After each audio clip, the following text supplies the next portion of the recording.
Dragon Age is about the place and the time, more so than it's about a singular story. The world evolves. We have a long-term plan for where we want to take the franchise. It's something that we've been looking forward to for quite some time. Since near the end of Origins, we started to build out kind of the 5-game plan and further. The idea of the Inquisition and some of the themes we're going to explore in DAI were ones that we absolutely wanted to be able to get to. And so with the Inquisition, it's about looking into what conspiracies happen, what kind of dastardly deeds could occur when people are weak and when people are already naturally torn apart. And what does it take, and what is the nature of someone who could rise above that? The major thing that we've actually already shown in E3 is this tear in the sky, this rift, this tear through the veil into the Fade.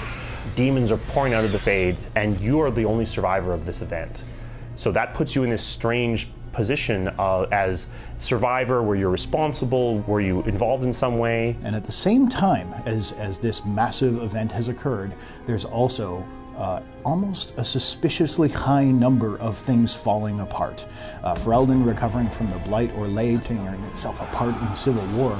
And on top of that, the Wardens seem to be up to something that we hinted strongly at in the midst of Dragon Age 2. And basically anybody who could stand up for order seems to be rather preoccupied.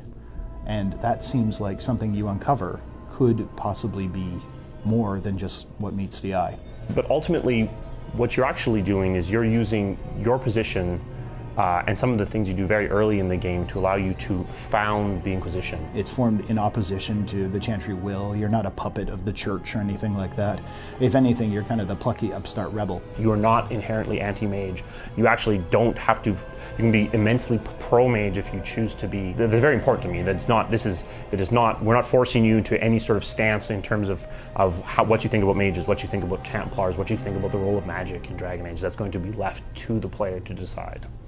And throughout the course of the game, you're trying to uncover what's really going on. You're trying to contain this threat of demons breaching into our world. You're trying to restore some degree of order, but you're trying to do it ultimately to increase your own power, to make the Inquisition strong enough that it can withstand the threats that get thrown at it over the course of the game. And that's really fundamental to it, is the thing that we're doing from a story standpoint to set us apart, is that in addition to growing your character, in addition to growing a vast group of companions and followers, is that we also want you to feel like you're growing your organization. Galactic Readiness was more about existing things finally pitching in, and Origins was very much like that with the treaties. In our case, what we want to do is let you be the one in charge of it. This isn't a micromanagement simulator or a middle management of justice or something like that.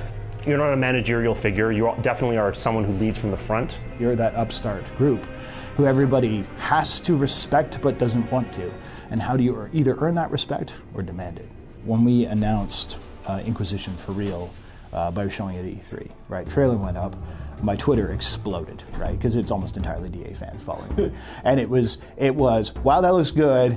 What about my world? Can I bring my world forward, right? And of course there's a lot of complications this time around, because people may be shifting platforms. They're trying to make a decision whether or not they want to make a leap to a new generation, or maybe they want to go to PC this time, and so on. Are they going to be able to do that? So we don't have the exact lockdown answer at this point. However, we are absolutely committed to making sure that you can bring the world that you've helped create into Inquisition. My kind of standing philosophy is that if we want to present you as something that you could have affected previously, like who's in charge of Ferelden, we want to make sure that we're prepared to do the work and spend the money to give you the content exclusivity to make that a worthwhile thing to include. In some cases, yeah, it'll be cameos and that kind of thing. Those happen. But if it's something that's really big and really central to the game, I think it's vital that you respect the player's choices and decisions. Otherwise, why did you let them make them? 80 to 90% of the staff is in Edmonton. Mostly the core of the team is the team that's been on this project since Dragon Age Origins. Dragon Age Origins had a very tailored experience for the PC, and we're really trying to recapture that for sure. So we're doing all development on all 5 platforms in-house. So Frostbite 3 is actually intended to be that scalable. It's intended to bridge the gap between current gen and next gen, and be used as a platform that we use for everything. So the way we actually do things is that we have different layers where we can turn things off or on depending on the platform. So you might have from a graphical perspective, you might have a really high polygon bridge on next gen platforms, and you'd have a lower polygon version of that same asset on current gen. One thing we're striving really hard to do is to not affect the gameplay itself on the different platforms, so that the experience you have on all the platforms is recognizable and as similar as it can be. We've taken a pretty huge opportunity by shifting engines, by exploring some new types of gameplay, and the core reason we've done that, to my mind, is to look to a future for BioWare games. Not just Dragon Age, where the player has more agency, where you are able to take a tighter control and reign of your experience, where there's more questing to do that's because you wanted to do it, where you have objectives that you've given yourself rather than quests that are being handed to you, and where there's still a big sweeping epic story arc and campaign waiting for you to dig into, but that you engage with it in the way you want. Yeah, I mean, really what we wanted to do with this project was really get back in touch with our fans and help them help us to bring the games forward.